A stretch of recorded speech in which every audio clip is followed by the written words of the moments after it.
All right, it looks like we are live. Come on in, one and all. Great to have you, Maggie. We already got somebody commenting, serial killer Cuomo. Oh, my.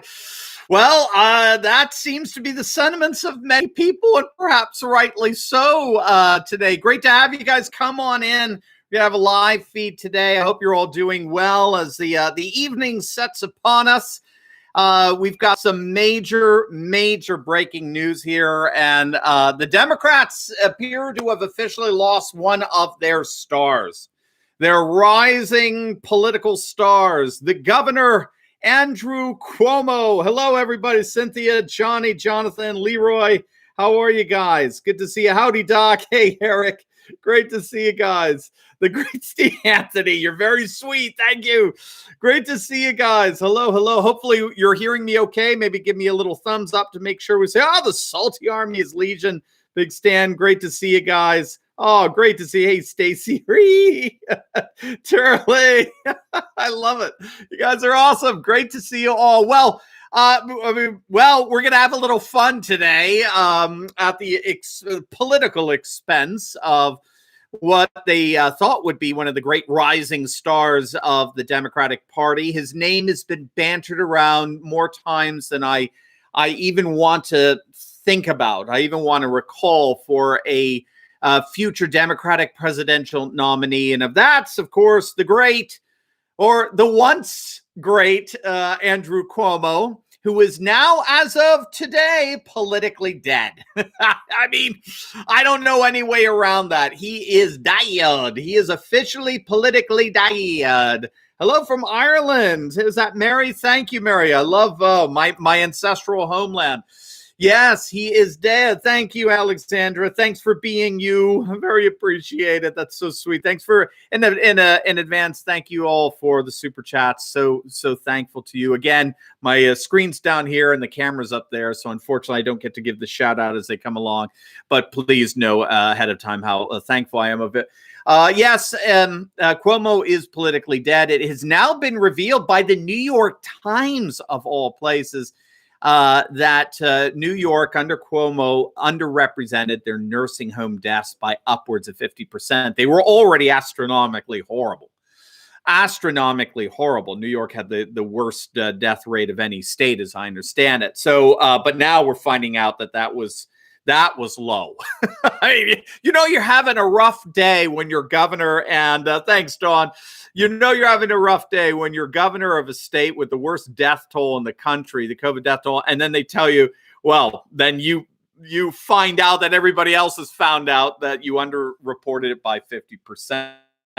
So we're going to have a little fun here. Come on in, one and all. We have to talk about the political death of one of the Democrats' finest, and we are all safer for it. How's that for irony?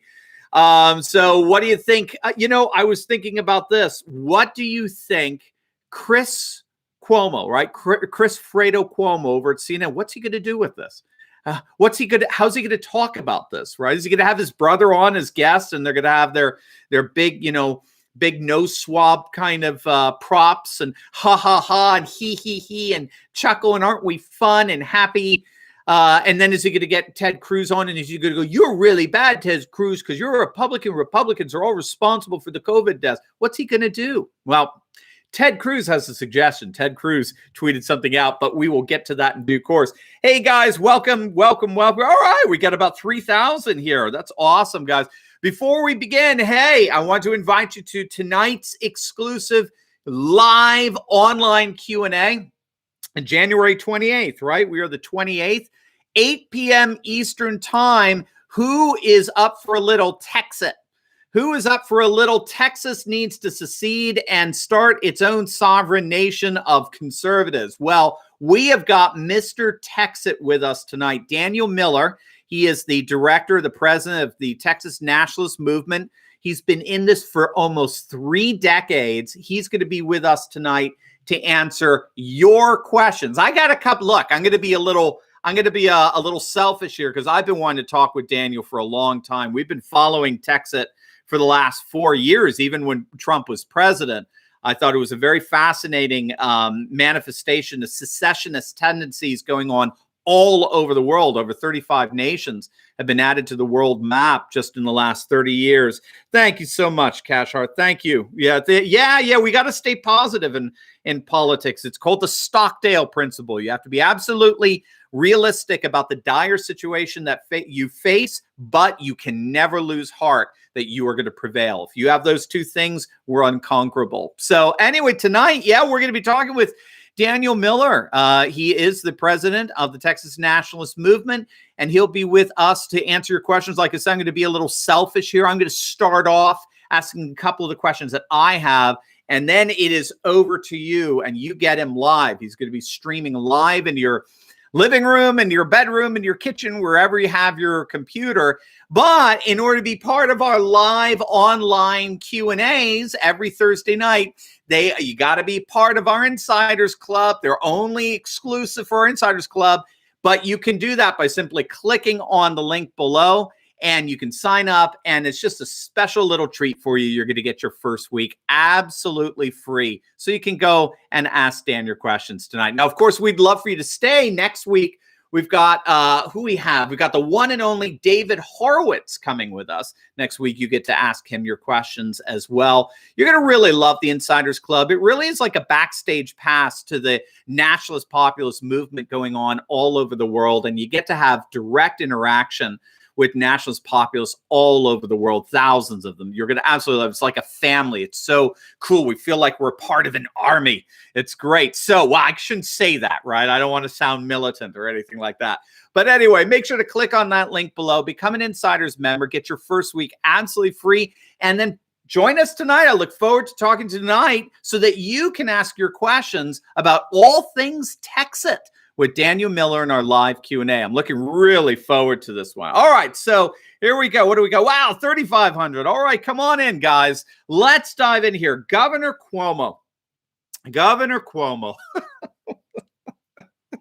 What do you say?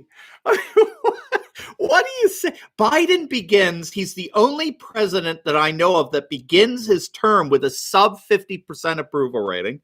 And now one of the Democrats' rising presidential hopefuls is officially politically dead. His political career as of today is, well, as Dickens would say, it is as dead as a doornail. So I don't know what is particularly dead about a doornail. Sorry, that's from A Christmas Carol, one of my favorite books. All right, so maybe Governor Cuomo has a future in New York politics. I don't know, because keep in mind, it's a state that includes people like Alexandria Ocasio-Cortez and Chucky Schumer. So, I mean, that doesn't say much. But it's no secret, I think, that Cuomo's political career, at least on a national level, is dead. He'll be torn to shreds with this. You may have heard, but in case you haven't, it is none other, believe it or not, none other than the New York Times that broke the story. The New York Attorney General, Letitia James. I'm sorry if I'm butchering the name. She's a Democrat. She did admit that the State Department of Health underreported COVID-19 deaths in nursing homes by as much as 50%. I mean, this is a bombshell revelation just released hours ago. Now, if you're not aware, New York Governor Andrew Cuomo originally directed nursing homes in his state to accept patients who were COVID positive. Okay. Now, this is, of course, back in spring of last year. Now, the rationale for the decision was that it was to prevent the overload of hospital space for sick patients. And so in an effort to keep the hospitals from being overburdened and overwhelmed, Cuomo ordered COVID positive patients into nursing homes. I know it sounds absurd and insane now, but back then, we were still finding out what this whole COVID thing really was and what it was capable of. The results, of course, of that policy were disastrous. They were utterly horrifying in the very the most, the strictest definition of that term. That was a horrifying decision on his part. That decision made by Cuomo resulted in a massive spread of COVID-19 cases that infected tens of thousands of elderly patients, thousands of whom died. Okay, so we're all up to speed of what that is. Now, up till today, the official numbers that were given to us by the New York State Department of Health as of January 27th, so that would have been yesterday, 2021, were that about 6,000 people died. It was 5,957 to be precise. Almost 6,000 people died due to coronavirus in nursing homes in New York. And an additional 2,800, again, to be precise, 2,700. Thanks, Linda. President-elect Linda, thank you. That's right. Anybody can call themselves that now. An additional 2,783, to be precise, presumed COVID deaths. So in assistant care facilities, there were another 160 deaths and 52 presumed deaths. So when all said and done, we're talking about 8,500 deaths. All right, we're just within earshot of 10,000. Now that number, now that this bombshell story has been released, according to New York's own Attorney General, and as reported by the New York Times, that number is not true. The actual number is upwards of 50% higher than that. So now Cuomo has been doing everything he possibly can to, hey, thanks, Queen Matt, Girl TV. Love you too. Right back at you. Thank you so much. Thank you. Oh, I missed it. Oka and B. Strom Save the Republic. Ah, nice little, Norwegian, are we? I love it. I love it. Now, Cuomo has been doing everything he possibly can to distance himself from this death count. Okay. He's been doing it for months because he knows it's a death knell to his future political aspirations. He originally tried to blame it on Trump, of course. He claimed that he made the decision to put COVID positive patients into nursing home facilities based on directives from the Trump administration. That was his first line.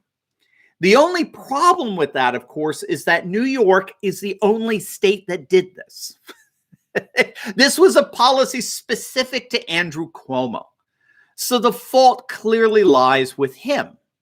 There's really no way around that. And so what he has really relied on is more or less a media blackout. The media just doesn't report it.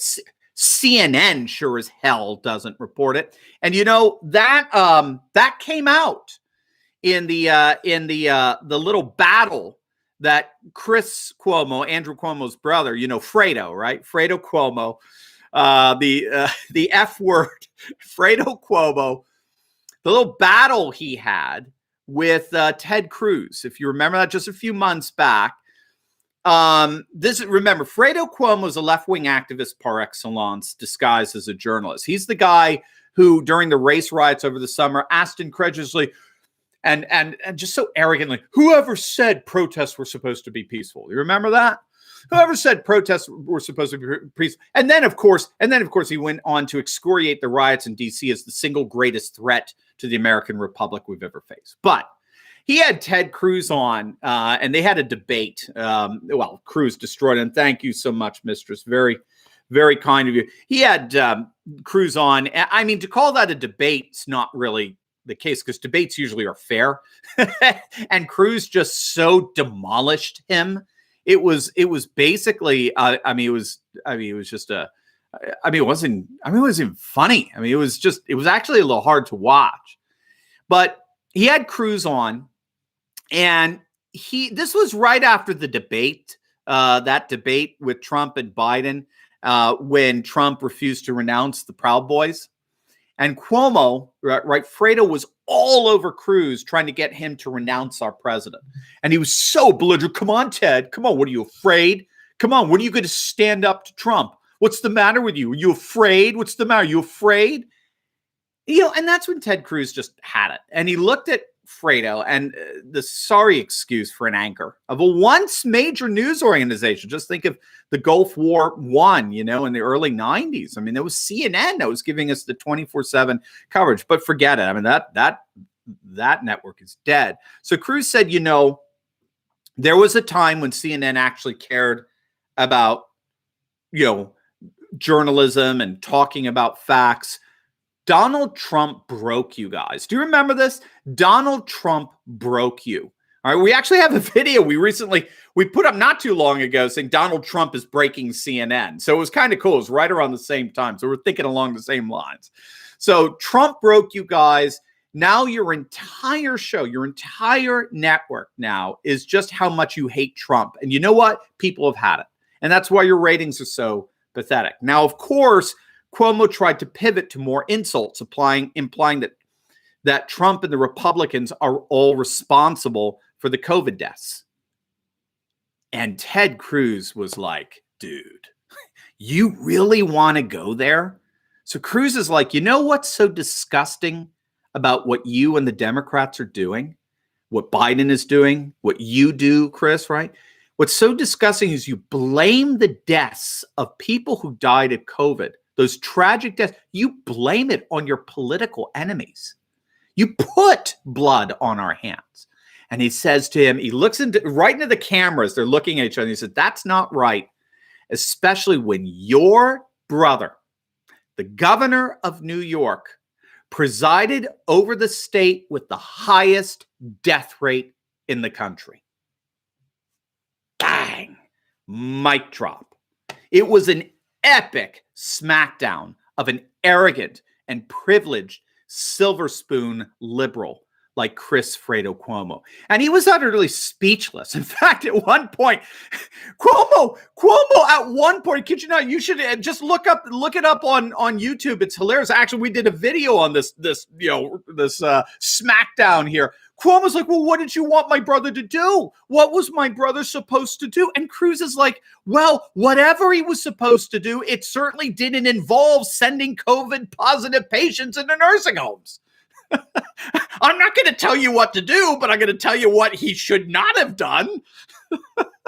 I mean, it was just a smackdown par excellence. It was beyond belief. Blaming COVID deaths on your political enemies, Chris Cuomo, is not right, especially when your brother, the governor of New York, presided over the state with the highest death rate in the nation. Wow. And now we know, thank you, believe it or not, Democrat Attorney General. Thank you, Democrat New York Times. Now we know that those numbers were underreported by upwards of 50%. Now, obviously, Twitter lit up. Twitter lit up to excoriate Cuomo, Governor Cuomo, right? And then I got to give you Ted Cruz's. Ted Cruz's was amazing. Ted Cruz tweeted out just today, just an hour ago or so, I'm sure CNN will cover this diligently. And then he gave a link to the story. Absolutely hilarious. Here's some more. Let's see. Oh, gosh, these are so good. Here are, Janice Dean. It's finally happening. At New York, Governor Cuomo is going to have to answer for his role in the nursing home tragedy and the cover-up the Angels won. Donald Trump Jr., again, Twitter. I guess went through such great lengths to avoid having this conversation. That, and it undercuts the thesis of Cuomo's book on leadership. New York severely undercounted virus deaths in nursing homes, report says, New York Times. Again, I don't know if you're familiar with this. Andrew Cuomo actually published a book on his COVID leadership, how to lead in a crisis. It's beyond, I mean, what do you think should happen to that publisher? Is that now officially disinformation? Should they be deplatformed? Right? Should they be canceled? Kind of interesting, huh?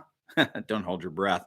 Let's see. A fellow by the name of Yashar Ali, you may know him, Like the crazy Iranian bitch I am, I'm going through the nasty replies I've gotten over the past year from Dems when I criticized Cuomo and shoving this report in their face. And I didn't need this report to begin. Fun. The dude wrote a book about pandemic leadership. Very, very good. Yes, a lot of people are having a little fun gloating today. Mike Cernovich, this isn't a surprise to anyone. It wasn't widely known as genocide advocates like Jake Tapper over at CNN ran propaganda for Cuomo. And that's the thing. Cuomo was relying on the blackout by a fawning mainstream media that's just become a Democrat super PAC at this point. For to not having to answer this, just like the way Biden was throughout the entire campaign. It's absolutely absurd. Brian M. Rosenthal, hooah, New York State has been dramatically undercounting COVID-19 deaths in nursing homes. According to an investigation by the Attorney General, the actual number of deaths may be 50% higher than Governor Andrew Cuomo has told the public. Who else do we got? Let me find something. I think that's good. You could look through some of this. Elise Stefanik, representative, massive corruption scandal at the highest levels of New York State government. The worst governor in America and his entire senior team are complicit in an illegal orchestrated cover-up. The sycophant hacks better lawyer up. We know how this went down for Joe, like a little brother, Percoco. So there you go, guys. I mean, this is, we're having a little too much fun with this. I don't know, right? Having more fun than should be allowed to have, right? That's the great Rush Limbaugh would put it. So, yeah, I think Cernovich makes a great point in his industry. Andrew Cuomo was on the short list of potential Democratic presidential candidates precisely because the mainstream media anointed him as such, and therefore they gave him coverage that reflected that anointing. There's a theory out there, and we'll have to wrap it up after this because I got to get ready for our Q&A tonight with Daniel Miller. But there is a theory among scholars that the media gets its basic categories, its basic frames of reference to how to frame issues from the predominant politics that are operative here. I don't know about that. I think agenda setting theory is much closer to the reality here. Agenda setting theory, in effect, argues that it's actually the media that sets the agenda, and then our politics reflect the immediate type. That's why activists, left-wing activists, become journalists, right? They become journalists. Thanks so much, Brian. They become, yeah, there you go. Are you going to be with us tonight, Brian? I saw the secession note in there. Sorry, it goes by so fast for me. But the whole notion here of the mainstream media, they create the script, okay, and then it's the politicians that play out the script. It's another term for it. It's called virtual politics. So that's why Cuomo just got all this glowing coverage. It's not because he's great and then the media is just recognizing their greatness. No, the media scripts who's going to be great based on what they see there. It's almost like they're casting for a kabuki theater, right? For a Broadway play, kind of like this impeachment circus. They're casting for it, and then they say, okay, well, he'll be good, and she'll be great, and she'll play this part, and they play. And then they basically, based on what they publish and what they do in the 24/7 cable news networks, they relay what your part is. So Trump was the evil ogre villain, and he was supposed to operate within that part, and he did. He played the part brilliantly, but what drove him nuts is he was able to accomplish so much in the process and had so many adoring fans behind him. So it's called virtual politics. It's also known as agenda setting theory, where it's actually the media that is the agenda setters in Washington, D.C. And that's why left-wing activists that's why left-wing activists become disguised as journalists, is because they believe that that's the true avenue to power, not even so much politics. It's journalism. So very, very interesting stuff. Well, they just lost one of their main characters in their screened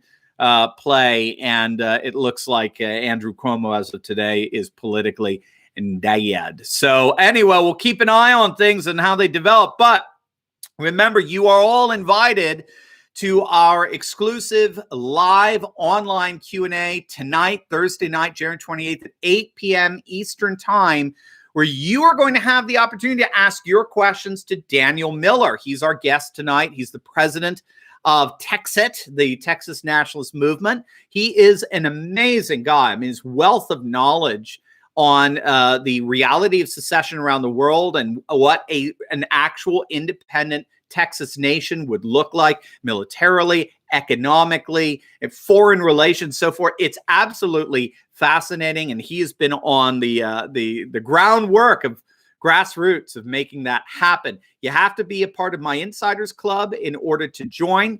And so to make that very easy for you, just click on the link down below and you can join up with your first week absolutely free. So you could be part of it tonight. We hope you stay with us in the long run because you are the heart and soul of this channel. You even help put in your two cents of what videos you'd like to see. So I always take our Insiders Club members' advice very, very seriously. But you're going to love it. I think you're going to really enjoy it. And then we have David Horowitz next week as our guest. So we like to think that our Insiders Club is your backstage pass to the nationalist populist movement going on all over the world. It's really going to encourage you week in and week out, where you get these live guests coming streamed live into your living room, your kitchen, your bedroom, wherever you happen to have your computer set up. So make sure to click on that link below, sign up for our Insiders Club, get your first week absolutely free, and I'll see you tonight with Dan Miller of TXIT talking all things Texas nationalism. Great to see you guys, and God bless.